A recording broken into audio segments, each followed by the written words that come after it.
Hi, I'm Brittney Ashley, your host of Breaking Norms, Building Dreams, your guide through this transformative journey in both business and life. This is your place crafted for dreamers, doers, or anyone who has been told they can't. Get ready as we challenge those narratives together. You're tuning in live to the United Public Radio Network, airing on 105.3 and 107.7 FM in New Orleans. We are streaming on all the popular platforms every Monday at 3 p.m. Eastern Standard Time. Join me for a candid and thought-provoking conversation celebrating your unique journey because you are worth it.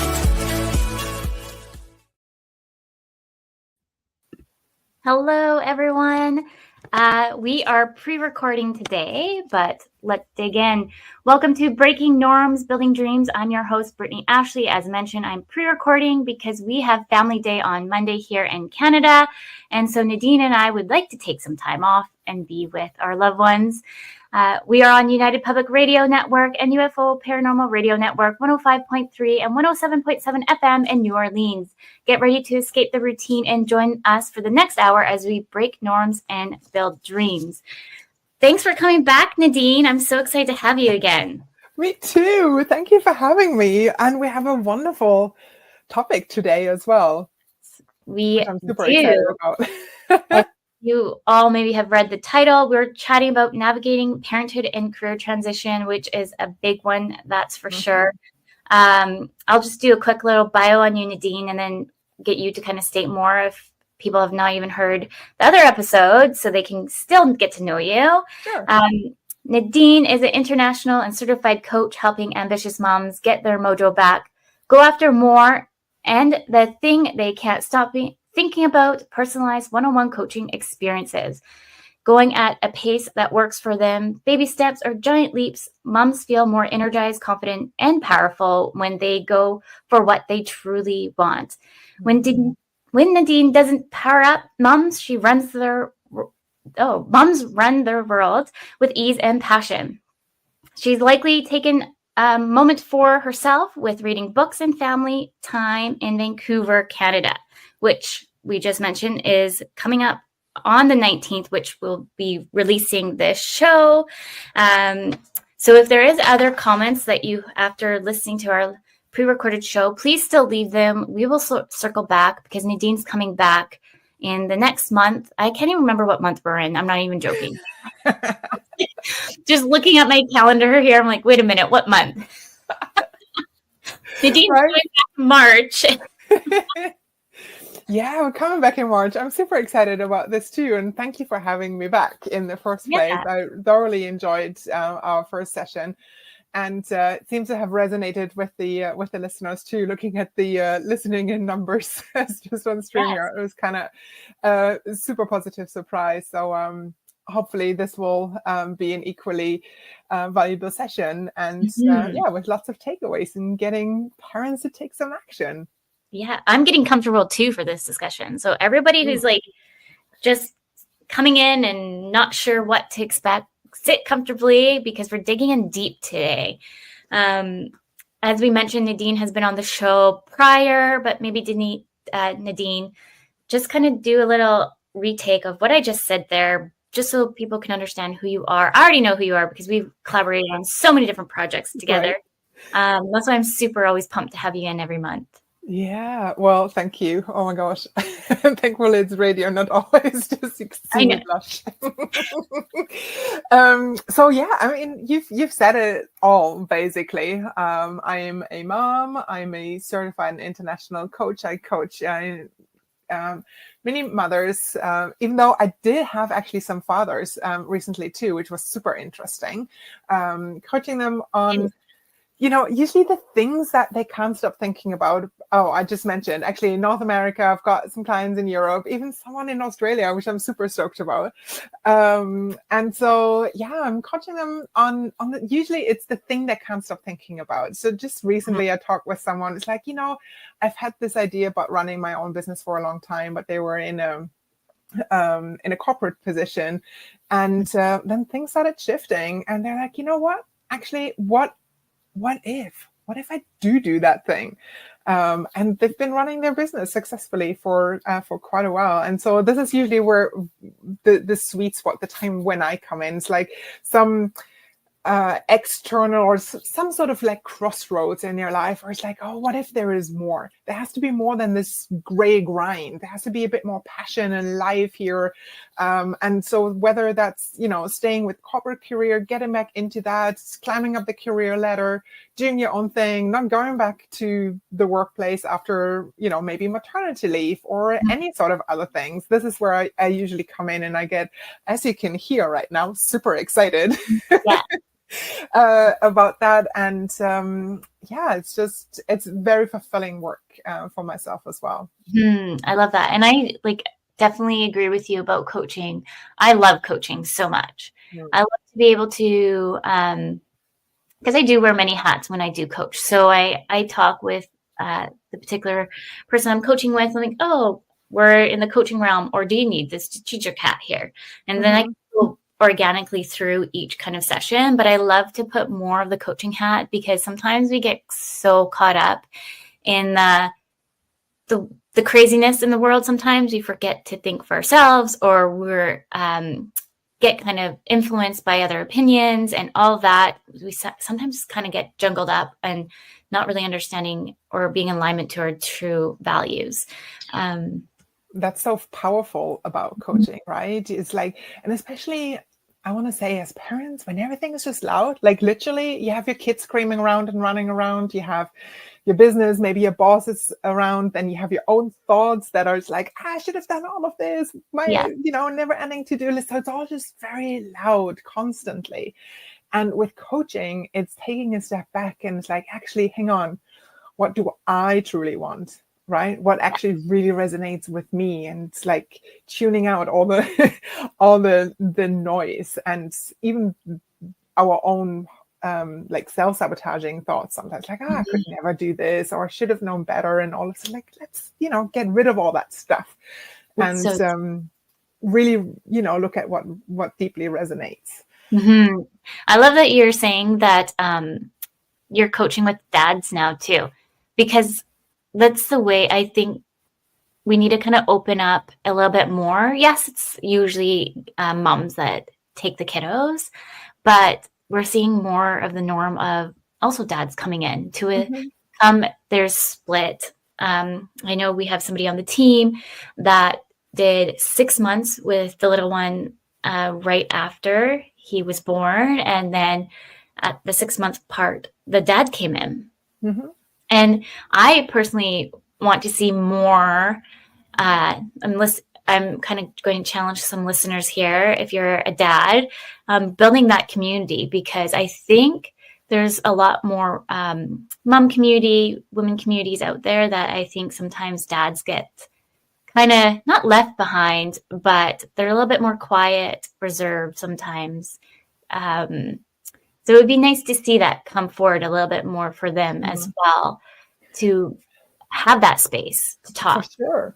And specifically also in relationship to our topic today about, you know, career changes. And we're going to talk about it later on, you know, building your support network around it. And obviously one of those things, if you are in a male-female relationship, is that it also needs to be made easier for fathers to come in and take over that role and have the support. And it's not just mom and baby group, it's parent and baby groups, right? It's having, at a very basic level, changing facilities at male bathrooms.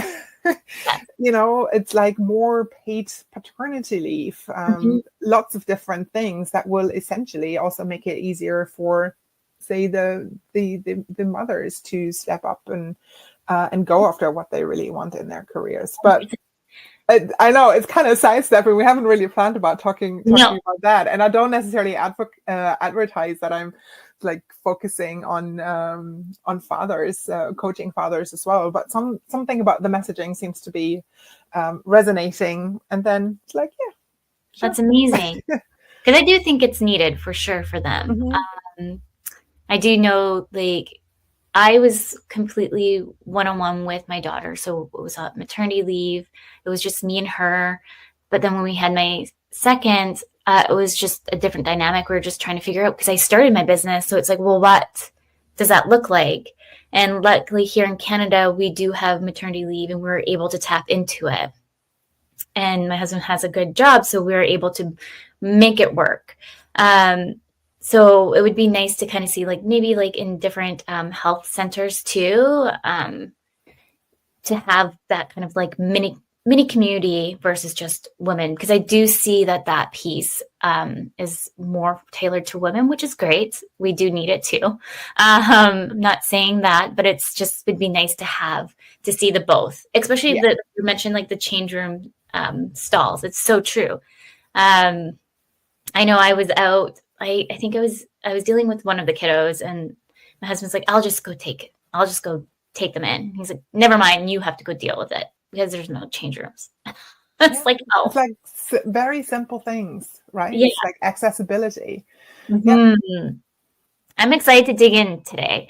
So as we mentioned, navigating parenthood and career transitions.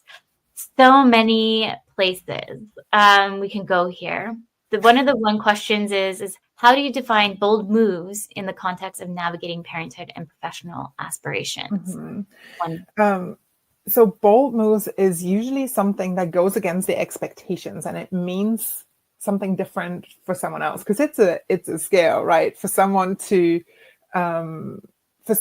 a bold move might be if they've been a very successful corporate person, not to actually go back, but really relishing and enjoying being a stay-at-home parent. And it's like, okay, that's what you want to do. That's like a bold move.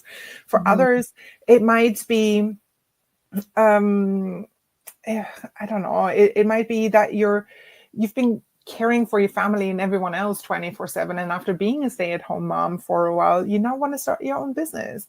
Or you've been with the same company or even say the same career for 10 years out or plus. And you suddenly like, actually, I don't enjoy it anymore. I want something else, like ditching career, like totally changing careers, or the company that everyone thought you were gonna eventually retire in, or, any of those things. So going against expectations and from people around you, but also maybe your own expectations as well. When you start saying, oh yeah, maybe I should be doing those things and stay on, or maybe I should be going back to that same workplace, or not apply for that leadership position, etc. So any of those things, when it's like, oh, maybe I should be doing this, like, no, don't. It's like, what do you truly want? And that's where this we come back to what I mentioned earlier, is like the listening into your own needs, and what is it that you actually truly want.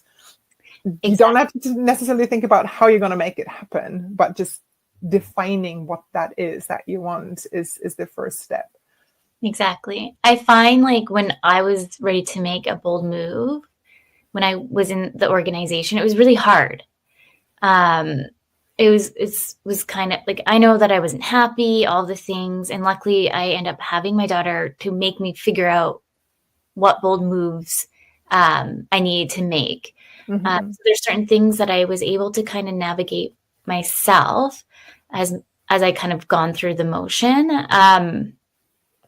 But I maybe you have some tips on just having, if a parent, mom, dad is thinking of making that bold move, of what that could even look like. For me personally, I think of just taking that time to reflect is important, because maybe you're not happy. Maybe it's toxic, or maybe it's a great work environment and you're just not challenged enough and you don't even know what to go to the next steps are. So it's kind of like I don't want to say, maybe it is a pros and cons list. What do you think? It can be as simple as that, yes. But usually it needs to go a bit deeper. So for sure, on the pros and cons list, you'd have things like, am I going to be paid enough to pay my bills? Is this actually something where I'm safe? Is the environment something where I can flourish and where I can actually thrive, or is this a toxic thing? So it's very like surface level things. But the clarity and about that and the deeper things actually is super, super important, and something that I always tap in as one of the very first things when I start working with new clients is this self-awareness and what's going on. So why do you want to make that move? What's really behind it? If it's purely on, say, the money side of things, that's cool too. If you're okay with it and it's a mindful thing and you're knowing everything else works out too, fair enough.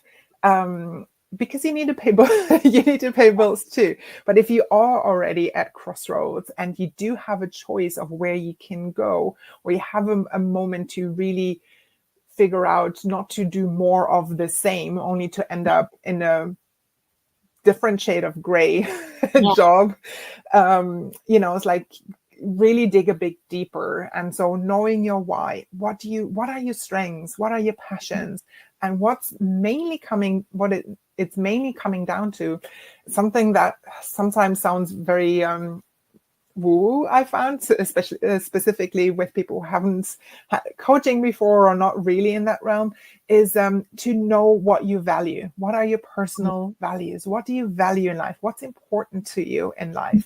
So that could be something like, hey, I want autonomy and freedom. What does that look like? You really value being able to move forward in your career and learn something around it. Or you maybe value family life. So if you value family life in your personal life, you're likely going to be very unhappy in a company that pays you lots of money, but you're away for 5 days out of the week. So knowing your values and aligning your decisions with them usually means that you'll be happier in the long term as well. It helps you make tougher decisions because it's like you're aligned. Essentially, you'll live a more fulfilled life if you're basing your decisions on what you actually value in your life. And if you've done something like those before, those exercises or something like that in the past, they tend to change and shift a bit, especially during early parenthood, later on as well. But what are your thoughts on that? Yeah, I was just thinking about the conversation Kiki was in last week, and just more or less chatting about it takes time also to find yourself and building that confidence. And when she's creating a huge event across Canada, I'm so excited to see how this takes off.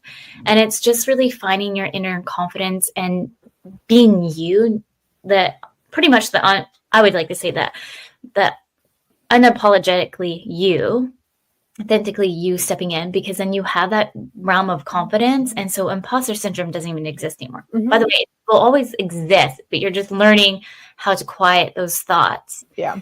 And you're able to tap more and be like, you know what, I'm going to stand up and say that these are wrong in the workforce, or I'm not going to, even if you're not in a workforce and you have your own business, you set boundaries, and you're going to show up and feel more confident and more aligned to those thoughts, and you're going to be more empowered.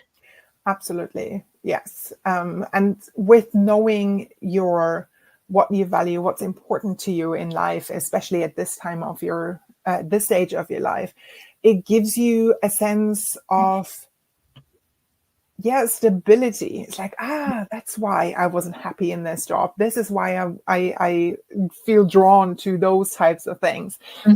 It's that clarity and that awareness goes quite a long way. And it's also amazingly great for stress management as well, because you just know, it's like, this is why I make decisions. This is all in alignment. And the more you live in that, and you show up more authentically you, and you stay taking steps towards that ambitious goal that you have, the more confident you will gain in that. It takes a bit of initial courage to kind of step out on that, but the courage will come as you do as well. But it's one of apart from the clarity piece, the confidence boosts are some of the first topics we'll talk about. I'm usually talking about with parents as well. Clarity, what do you value? Why do you want to do it? Setting up a plan, and then confidence boosts, and always showing up, okay, this is the progress you're making. And Yeah.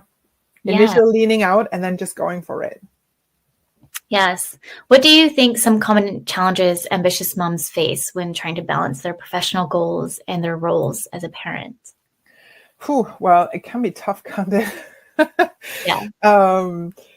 But, you know, if the current situation isn't working for you, at some Mhm. stage, that bubble is just going to burst anyway. It's Mhm. just going to. If it's not working, you might as well take a step right now rather than for it to kind of just burst at times Mhm. when it's not working. So it's the, taking charge now of the situation and what's going on, and being very mindful about where you are at your stage. Mhm. Again, being mindful about the impact that, say, a career change might have. What Mhm. is your why? Why are you doing it? It's like that deeply connecting, because it will keep you on track. Yeah. And essentially it will have an impact on the family dynamic. It will just No. like either you'll have more time or time at different places, you'll shift some things around your routine, it will just have an impact. And the more you're aware of, again, the clarity Mhm. piece, the more you're aware of what impact that might have, a new job or even looking for one or starting your own business, the more you can then take steps towards it. So if you're, say, the default parent Mhm. and you've always had lots of flexibility around when you're picking up the kids, where you're going, last minute, everything that just comes up, and you're always being able to reflect on it, it might not necessarily be the case for the first year or two that much anymore when you're having your own business. It Mhm. may or may not impact that way. But it's important to be aware of what the impact might be. And the way to overcome this, in my experience, is the anticipating it, making a plan for it, and communicating it, ideally with everyone else in the household. So even toddlers, you can say, I'm not able to bring you to daycare anymore in the morning, or to, this time it's going to be, your partner who is going to do it, or you'll stay there longer or shorter. You can bring everyone in and say, hey, what do you think is a good way to do this? Is everyone taking turns making dinner now, because you have teens in the household and they also need to learn how to cook? So every teen is, Like for taking that, over. Yeah, you know, gonna make me um, some food. exactly. So, it's like, or household chores, or, maybe you're now setting up a, what do you call that? Like a group of people who drive kids from one place to another. It's like all parents come together basically and they take turns. Yeah, Yeah. carpool, that thing. Everyone takes turns now to drive the neighborhood kids to the next match or whatever. Mhm. Yeah. So brainstorm together. I think anticipating is good. Clarity, anticipating, planning for it, get everyone on board, Yes. and see it through together. You might never know what's coming up and how it might free up some time, energy, Yeah. resources. What do you And think? 100% agree on all of that. And also, like, communication is so big. Mm-hmm. And also, like I've mentioned before, of like giving yourself grace, because you're not going to figure it out right away. And I Absolutely. find that there's a lot of pressure in society of like, go to high school, go to college, go get that career, and you're good for the rest of your life, and then retire. Like that does not exist like it used to. But the thing is, and then I don't even want to say it's a millennial thing, it's a Gen X. I do not like to stereotype, because everybody's so different. We have our own groove. And for us to just be like, oh, that's a millennial thing, like that's like my biggest pet peeve. I can't stress this enough. I'm like, you can't just say because I'm a millennial because X, Y, and Z. But the thing is that we're starting to realize, as the world has shifted, has just the trends have gone and all the things, people are starting to wake up and realize, you know what, I want work-life balance. I want to be able to drop my kids off at these times and be that person to pick up. Mm-hmm. You know what? I want these things. You know what? I want to start my own business because I've now realized I can put in for my own benefits, still have all the things, and be successful. So looking at what defines success for you, I think is a big thing. And then also too is the communication, like I mentioned, but giving yourself grace of figuring it out through the chaos. Because I know I joke that I'm a lifetime hippie of not figuring out what I want to do. And I'm still trying to figure it out. Everyone's like, you have all these things, but it's like, no, I'm still figuring it out, but I'm finally on the right path. But I have been in so many different jobs because I just didn't know why it didn't resonate with me or what was in alignment. And it's because I didn't have a coach. And I love coaches, by the way, now. Every coach needs a coach. Yes. You kind of have like that kind of conversation and to open the mind a bit more and dig deeper. And it's also self-discovery of finding how to navigate your own emotions as well and how to articulate them. Absolutely. It's what kind of came to mind when you were saying all of this is being comfortable with kind of being uncomfortable and figuring it out, especially if you've always been someone who's kind of figured it out by yourself and then, 100%. now what, right? You're going through it and you're like, oh, so there's more learning here. There's more that I didn't know. I didn't even know that I didn't know these types of things. And being okay with getting it wrong and learning from it and then starting again, adjusting and taking it up. And yes, it totally does get easier when you're having a coach there who's supporting you through the challenges or when life happens and the deadlines you set for yourself aren't maybe necessarily, driving you nuts, but you're your own worst enemy sometimes in this. There's like lots of different things. So self-compassion, giving yourself grace, and you're learning it. It's a constant journey of discovery and learning for sure. That was just something I wanted to say. Oh yeah, around something came up when I first came to Canada. I was looking, like I had a leadership job in a corporate career. So I led my own teams, a hiring manager, led an internal women's business network.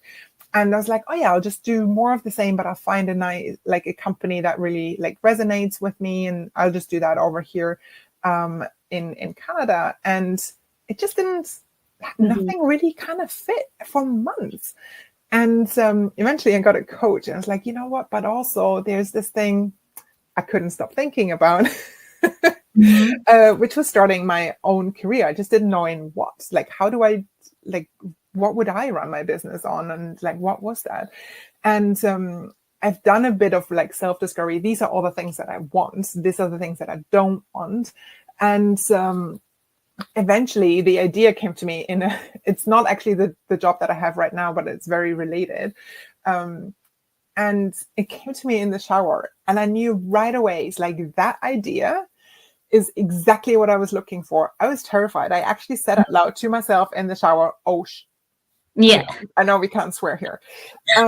I was like, there was no way I could not go after what my idea was, because it literally ticked all the boxes, but I had transferable skills, but no way to run my own business. I was like, how do I do this? But I was super excited about it. By the way, it was a company, it was a coaching community. So I supported other coaches. It was a huge network. Well, huge. But we had our own podcasts and stuff like that, lots of events. And I loved it until I was like, now I want to do the coaching. I want to support clients directly. Anyways, I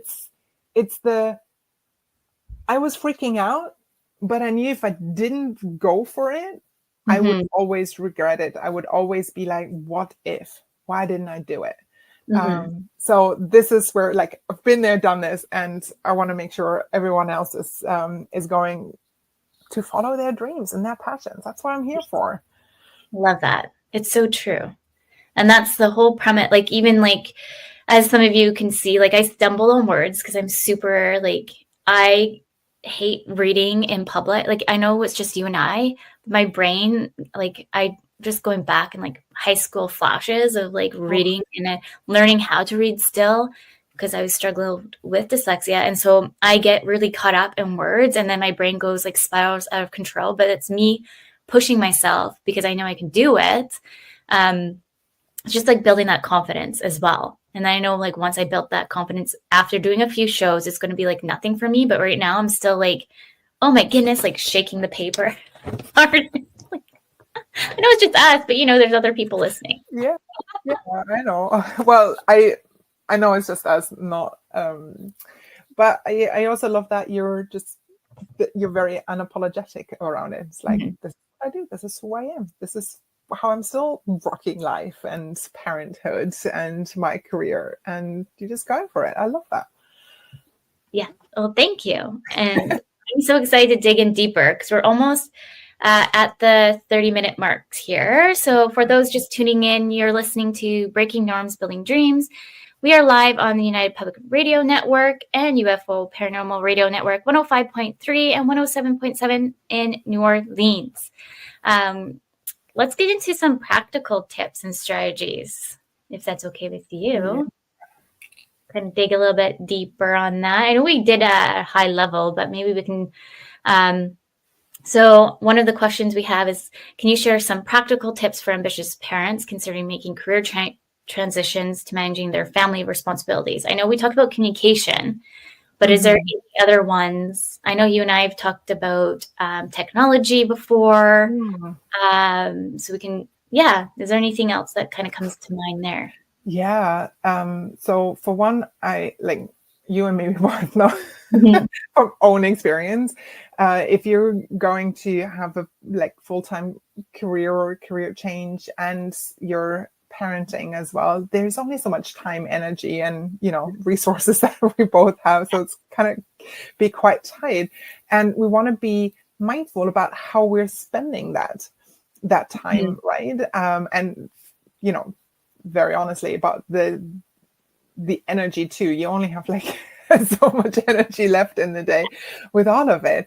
And so one of the ideas is to absolutely build out your support network. That includes, I know we're going into this deeper too, but obviously maybe a mentor, coach, people around you that are very supportive.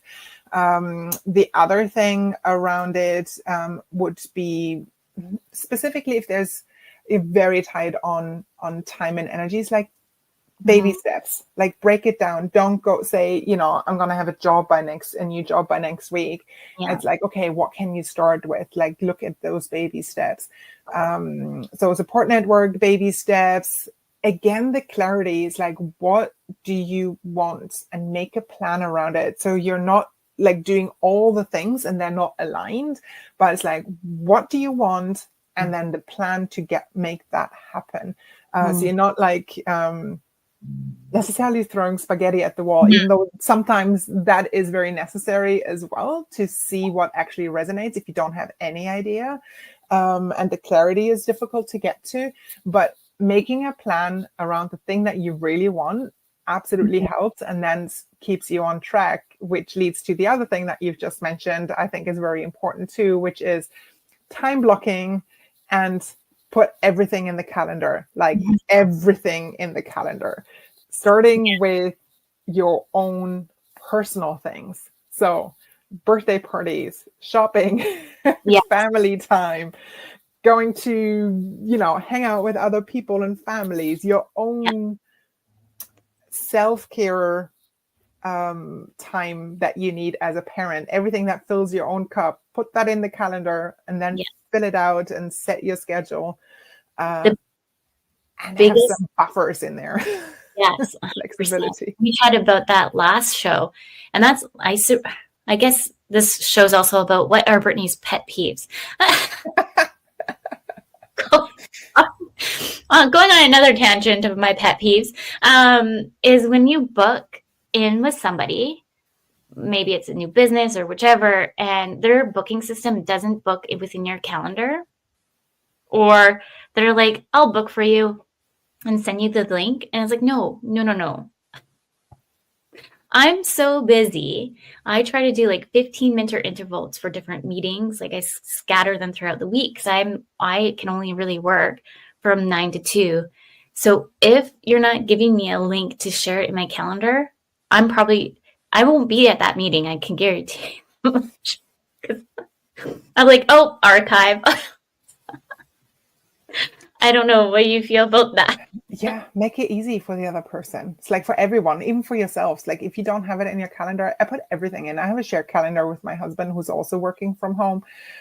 And I have his work meetings, my work meetings. Obviously, coaching is confidential. So it just says coaching session, no names or anything. But I know, it's like he knows, okay, the office, confidential stuff, da-di-da.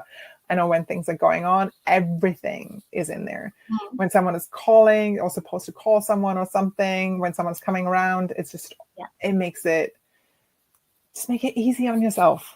It's like those systems, using apps, if there's a Todoist app or there's time blocking app, there is an app to not let you use any social media for a certain time so you don't waste your time and keeps you on track. I was like, all of those things make it easy on you to stay focused and not like show up and like really mindfully spend your time focused on the things that matter to you at the time. Yes. I think that really helps. And because, life happens, specifically with kids around, there's always something happening. It's good to be generous with your own timelines that you're setting yourself and have buffers in there, just some flex time.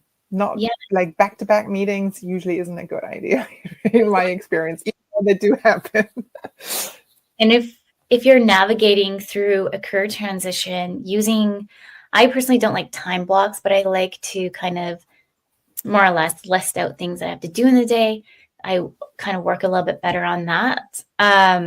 But just if you're in a career transition, listing out maybe like having 15 minutes a day to reflect on what career do I want, what direction I want to go into, what are my values, what are my boundaries, because then you're going to give that time for yourself to do a little bit more self-discovery as well. Like I'm still learning. I'm the kind of person that takes on like 100 billion things, and to help self-care day. This is, by the way, we're filming on Valentine's Day. So happy self-love day. I like to say. Is just having those times for you so you can kind of have that big reflection. So maybe some people might not have the ability or costs to hire a coach. So having like those little moments for you to self-reflect, meditate, or whichever is in alignment to you. Like for me, going out for walks, I personally like for quiet time, hiking or whichever. For me, for meditation, Kiki was talking about it at the last show. All I could think about, because she was saying you have to turn off your brain. Like, how does that even work? Right. How do you turn off the chaos in the brain, especially with somebody who's self-diagnosed with ADHD? Right. So, and that's where it fits in with it's always so noisy around us and in our own head that sometimes we can't even we can't hear what our heart or our gut is telling us, what our gut feeling is saying, because it's just constantly on high alert. And it's the reflection part I really like as well. For sometimes it doesn't necessarily even have to be 15 minutes. It's like starting just grab any sort of paper or an app or where you put in notes and like a gratefulness journal, like 2 minutes in the evening, or what you enjoyed about today. When you're starting your day over a cup of coffee, jot down the 3 things, and this is a real challenge, 3 things that you're going to accomplish that day with your work, with your, say, job change. What are 3 things you want to concentrate on, and not writing a resume from scratch, changing all my LinkedIn profile and applying for 10 jobs. That's just not going to happen. Yeah. You need to break it down, right? Mm-hmm. It's like, I would love to see the person who can do a resume in one day. It's just not going to happen. But it's like, break it down. What are 3 actionable things that you can actually achieve on the day? Set yourself up for success. Be focused on those things. I feel like lately I'm like the resume queen. All my friends come to me. If this was live, they'd be commenting, being like, yeah, she does. I do everybody's resume. Lucky for your friends. I'm having those I'm having those things as a service on my website. It's like resume audits for LinkedIn profiles, and interview prep. Yeah, I guess somehow I naturally incurred this piece. The funny thing is that I love doing it for everybody. I'm like, yeah, you should go do X, Y, and Z. You'll be so good at this. And then we sit down and do all the things. And then they all end up getting like jobs into the government or whichever. Mm-hmm. When I was trying to apply to the government, I got like crickets. I'm like, what is wrong? It's always so much better and easier when you're doing it for others than for Right? yourself, right? It's the thing about getting your own coaching questions thrown back at you. It's like, oh, I know. I'm like, no, don't you coach me right now. Yep. So funny. Oh. What are some? By the way, for anyone who's listening in and who is a coach, or who, this is a real thing. It's a thing about, coaches having coaches, because everyone needs one in our opinion. But then also, not liking the coaching questions. Yes. It's a thing. And it's important to really find the one that resonates with you. I had that discussion with Nicole, one of our lives here. I think it was the second episode, and just kind of like navigating the red flags of coaching. And I dug a little bit deeper. What is coaching? What's consulting? And all that. And I really stated, like, you and I both see Lindsay, who is also coming in the show, but not until April. I'm so excited. It's going to be a fiery one, I feel. Ooh, that's wonderful. I can't wait.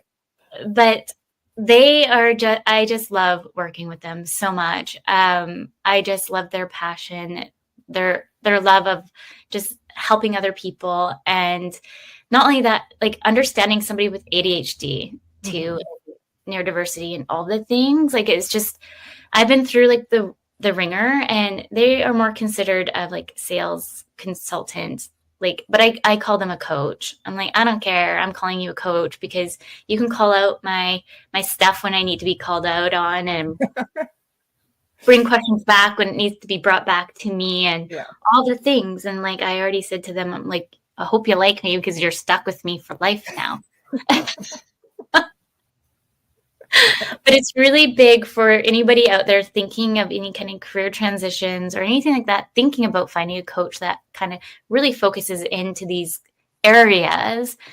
And if you just don't give them, I don't know, maybe you have an idea on this, Nadine, of like, how many chances should you give a coach that you're just kind of like testing the waters with? Because everybody has different packages. It's difficult for me. The messaging has to resonate, and there has to be a personal connection. It's not necessarily like to be best friends. That's not what this is about. But it's more about, we're coming back to the values. It's like, what do I value? What do I want out of this? And is this person a good fit? Sometimes I've had coaches I sought out because they kind of scared me. But I knew that I needed that for the particular topics that I was going for. Sometimes I need a more compassionate coach because of some personal things that I was going through. Sometimes it's someone who's a bit more, can give me a kick in the butt and just say, hey, come on, let's do this. Yes. So it needs to resonate for it's like, I think one try is enough, to be honest. It's like, where else? It's something so personal. There needs to be a good a good fit. And if you don't have a good gut feeling for whatever reason, like I wouldn't necessarily stick around. So just listen maybe to some of their podcasts. If you've seen them on video, look at some of the packages they're offering, their messaging. Maybe most coaches actually offer a quick free call to see if there's an alignment. And if you have a bit of a feeling, don't go for it. It's usually not paying off, neither for the coach nor for the for the coachee. So if you can't feel like, oh yeah, that's someone I can truly open up to and be honest with, and you're always holding part of yourself back, no, just try the next coach. That would be my experience. What about you? Yeah, well, because I've been through a lot of coaches, and I did pay a lot of money, and that's something that Nicole and I chatted about, and while we joke that we're the most expensive friends, but we found each other on the journey. Sometimes you have to look at the positive and the negative. But really, I think too, like I do 100% agree with what you're saying there too. Like with Lindsay, I was constantly like watching. Like I feel like just like a creep saying this, but I was always watching what they're posting. I was in their group. I wasn't sure.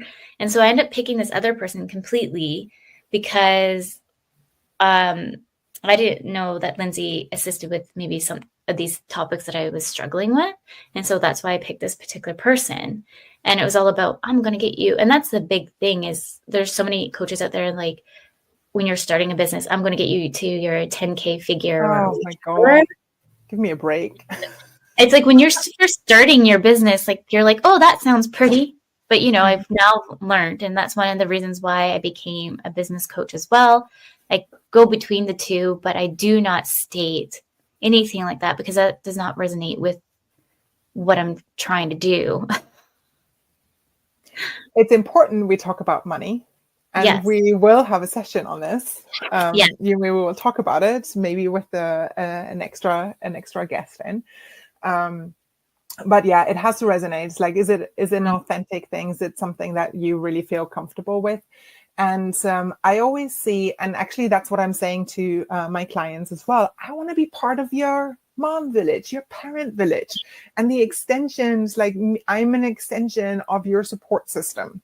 And it's so important to have people around you who are supporting you, who can tell you yes or no to your face, even though that's maybe not what you want to hear.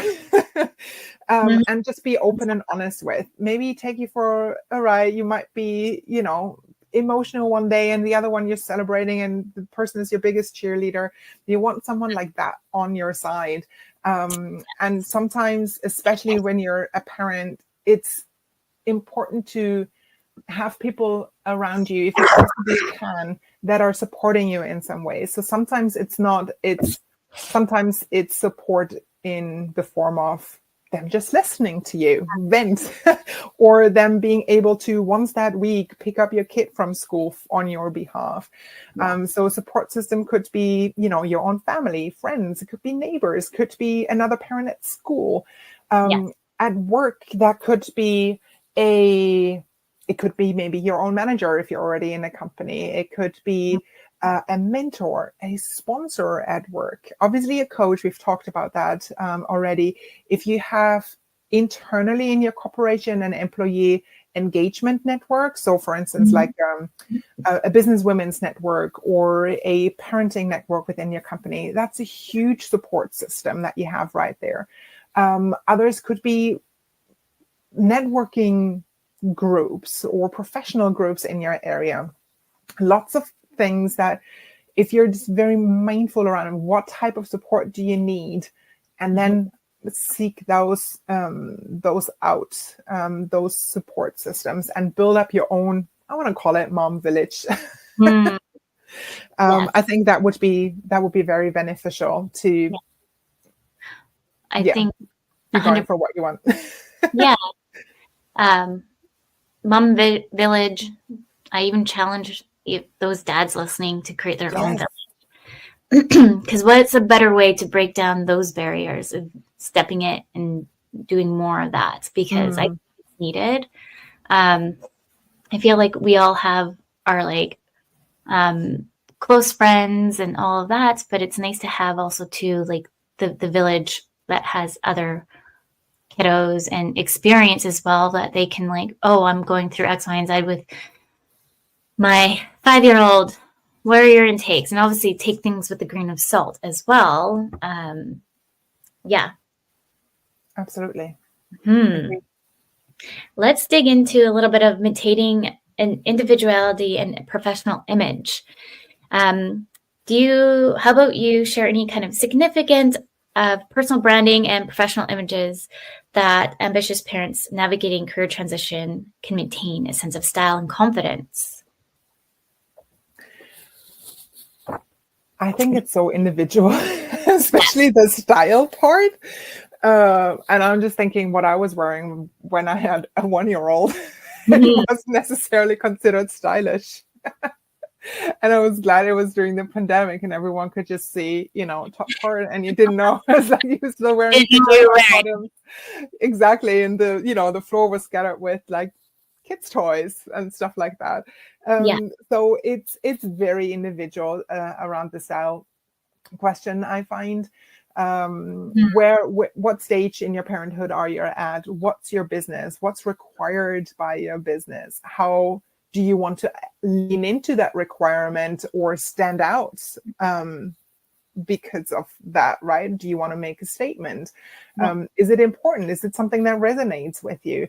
So that's where I don't necessarily have a clear-cut answer. Recently, I've actually for myself looked into like a personal stylist or someone who is more, not necessarily stylist, but someone who can just tell me, okay, the colors that you've been wearing recently, like, I like going for some comfy dark blues and blacks every now and then, but hey, here I show up with navy and some bright turquoise in it. I have no idea. It's like just, instead of me scouring the internet and figuring out, is that something for me or not? It's like, give me a professional opinion and I'm done with it. Right. But I don't know if that's something that I may have done a couple of years ago. So it's a very individual thing. And it also depends where you want to go, what's important to you. So not just necessarily for the sake of it, do it. Personal branding is also like how you show up. Is it necessary for you? Is it not, like for the job that you're doing or not wanting to do? I mean, just last week, actually, I was moderating a session at the Women in Tech conference here in Vancouver, and the session was actually around creating a LinkedIn profile and creating that professional network online that will actually give you a job and stand out. And I was doing some coaching around it and LinkedIn audits right there on spots. And it's like there's so much that you can look out for. And there's definitely some rules and things that are more effective than others. But it's also something you can have fun with. It's not supposed to be a drag or chore. It's like, hey, this is important to me because of X, Y, Z, and this is how I want to show up. So again, the clarity piece comes in. It's like the reason for why you want to do it. How do you want to show up? And then going for it. Yeah. I think we all need a bit more fun. It's like, there is. And maybe do research within your local community, because I know we have, for example, a non-for-profit that helps women to transition into careers, and they dress them up so they feel confident in their interviews. So try seeing what's within your local community, because you just never know. You might not even thought of it, to be honest. So like I know that I ended up stumbling on this non-for-profit a while back, and I was like, oh, I love that. I love that. I love finding these neat little non-for-profits, and I love to promote. And on top of that, it's another network, right? It comes back to having your support network there as well, because it's that particular charity that you're referring to. They have there's lots of other resources available within that network as well. And you're meeting other people who are, who you can support and lift each other up. Yeah. On that piece on resources, because I'm just looking at our time here, we're almost at time.